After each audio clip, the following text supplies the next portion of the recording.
It hit me like a punch to the gut when I saw Jasper stumble. We'd been hiking since dawn, following an old logging road that wound through the Bitterroot Range, the air sharp with pine and cold river spray. He was a tough old lab, grey around the muzzle, eyes that could read your mood, but that morning he'd been full of energy, trotting ahead nose to the ground. Then suddenly he slowed, coughed once, and dropped to his haunches. At first, I thought he'd just overheated, but when I reached him, his mouth was frothing, his pupils glassy, and a faint chemical smell rose from his breath. I saw it then, just off the trail, a patch of bright blue crystals near a discarded can. Rat poison. My stomach clenched. We were 15 miles from the trailhead, and the nearest road was even farther by the map. Panic clawed up my throat. I tried to think, what had I read about this? I made him drink water, forced him to swallow a makeshift slurry of charcoal I ground from our morning fire's remains. He whimpered, body shaking, and I felt utterly helpless. The forest around us seemed to close in, the stillness of the pines, the lazy hum of a fly circling his muzzle. Time thickened into dread. I kept talking to him, voice trembling. "Hang in there, buddy. Stay with me, okay?" His breathing hitched, shallow and fast. I'd been through storms, sprained ankles, even a close call with a bear once. But nothing compared to watching Jasper's strength drain away in my arms. My hands shook as I packed the essentials: knife, map, a single bottle of water, my emergency whistle, and slung my pack onto my chest so I could carry him across my back. He was 70 pounds of dead weight, and every step up that rocky incline burned. The trail felt endless. The sun had shifted behind clouds, throwing long, cold shadows across the forest floor. My boots slipped on damp leaves. Twice, I went down hard, each fall followed by Jasper's faint whine that tore through me like glass. I could feel his heartbeat slowing against my shoulder. I kept calculating, desperate. If I could reach the old ranger station by dusk, maybe someone might still drive by the nearby logging road. I muttered prayers I didn't really believe, cursed the poison, the carelessness that had left it there. The air tasted of dirt and metal, my lungs rasped with each breath, and every muscle screamed to quit. But then Jasper stirred faintly, just enough to lift his head, tongue brushing my ear, and that tiny gesture sparked something raw and fierce inside me. I wasn't letting him go without a fight. The next few miles blurred into a haze of pain and determination. I remember the rhythm of my boots striking the ground, thud, breath, thud, and the laboured sound of Jasper's breathing behind my neck. His weight pressed against me, heavy and warm, but it was the silence between his breaths that terrified me most. The forest, so alive just hours before, now seemed to hold its breath with me. Every tree loomed taller, every sound sharper, the distant croak of a raven, the faint trickle of a stream somewhere below. My shirt was soaked through with sweat, and the straps of my pack had rubbed raw patches on my shoulders, but I didn't dare stop for more than a moment. At a small clearing, I laid Jasper down gently. His eyes fluttered open, dull but still searching for me. His gums were pale. I remembered something about inducing vomiting, but that window had likely passed. Instead, I dampened a cloth from my water bottle and wiped his muzzle, whispering nonsense to keep him calm. "You're okay, Jas. We're almost there. You hang tight." His tail thumped once, a weak little beat that broke me all over again. I scouted ahead, found an old logging spur that sloped downhill, half hidden by ferns and deadfall. It would cut time off the route, but it was rough. Roots, sharp rocks, and plenty of loose ground. Still, it led toward the direction of the ranger road, so I hoisted him up again and pushed on. The air grew cooler as clouds gathered, and by mid-afternoon the sky was bruised grey. When the rain started, it was almost a relief. Cold water against burning skin, a baptism of mud and fatigue.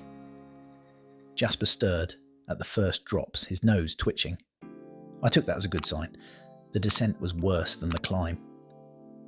The trail vanished often, forcing me to bushwhack through slick undergrowth. Twice, I had to wade through knee-deep stream crossings, clutching Jasper against me, the current tugging at my legs. My thighs quivered from the effort, but every time I thought of resting, I imagined him alone in the rain, his breath slowing. That image was enough to keep me moving. Somewhere around what I guessed was mile 12, I finally caught sight of tyre ruts through the mud. Relief hit so fast it made me dizzy. I let out a raw shout that startled a nearby deer into flight. There was no vehicle in sight, but it meant civilization. Help was close. I placed Jasper under a pine, covering him with my jacket. He was trembling now, small spasms running through his legs, and I could hear the faint rasp of his breath. I blew the whistle. 3 sharp blasts waited, then 3 again. Nothing but the soft patter of rain and the far-off roll of thunder. "Hang in there, boy," I murmured, my voice breaking. "You're not going out like this." Then I started walking again, faster now, along the muddy road, praying that somewhere beyond the next bend there'd be headlights, or even just a sign of life in this wild and lonely place.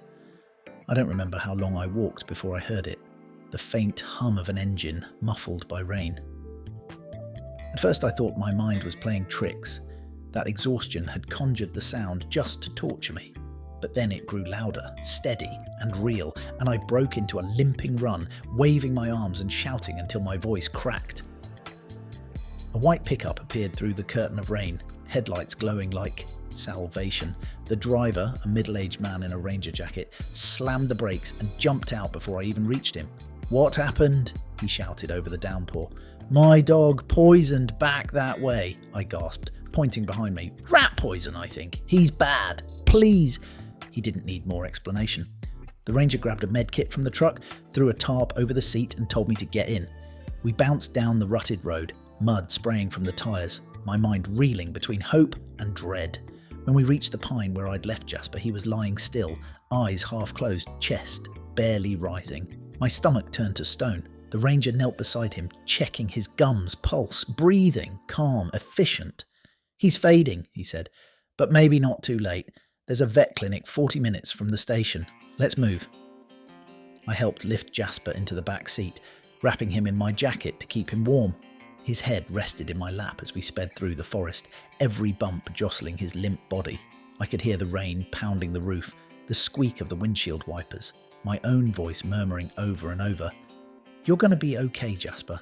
You've just got to hold on." He twitched once at the sound, a small movement that lit a flicker of hope in my chest.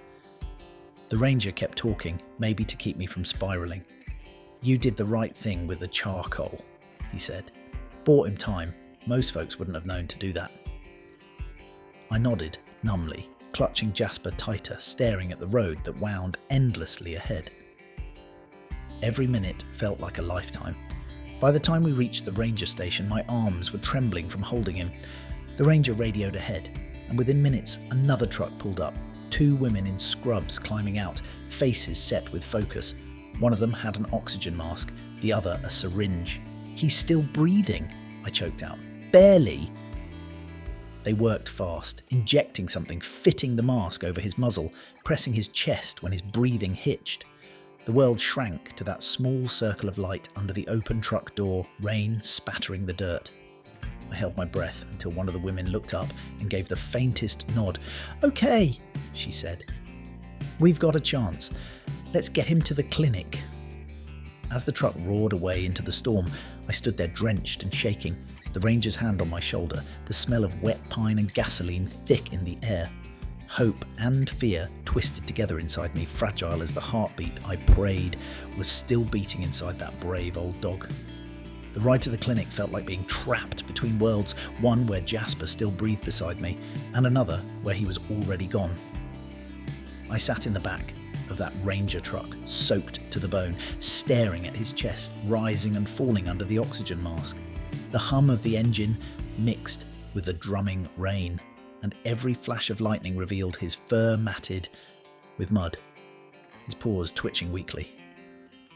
I kept a hand on him the whole way, counting breaths, whispering anything I could think of. Stories about chasing ducks at the lake, the time he stole an entire roast chicken, even how he'd scared off a black bear once by barking like a mad thing.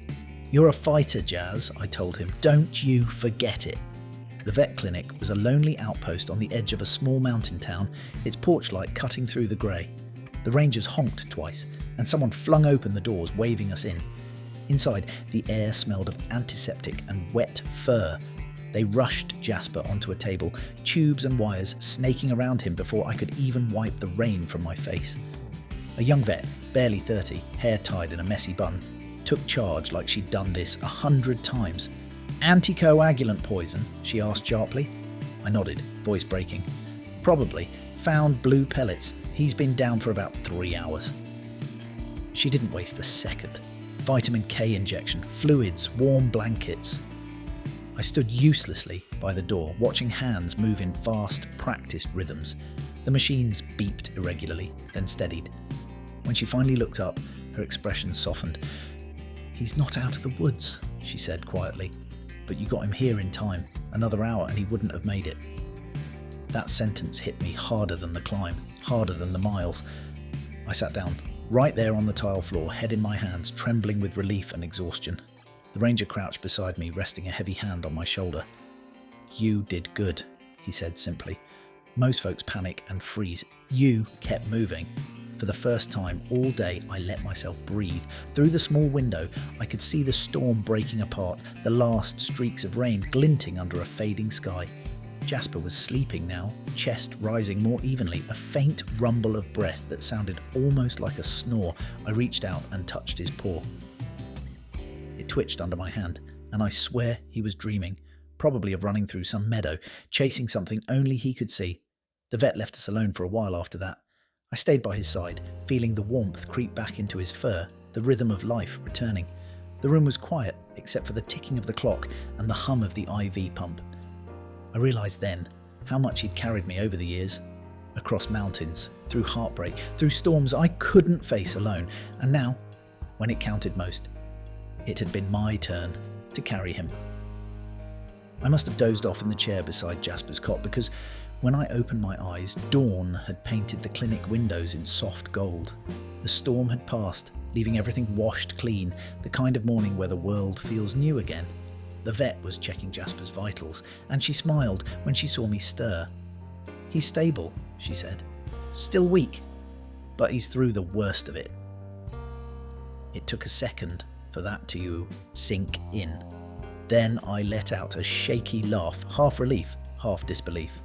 Jasper's eyes opened at the sound, and for the first time in nearly 24 hours, I saw that familiar spark, the same one that used to dance whenever I picked up his leash.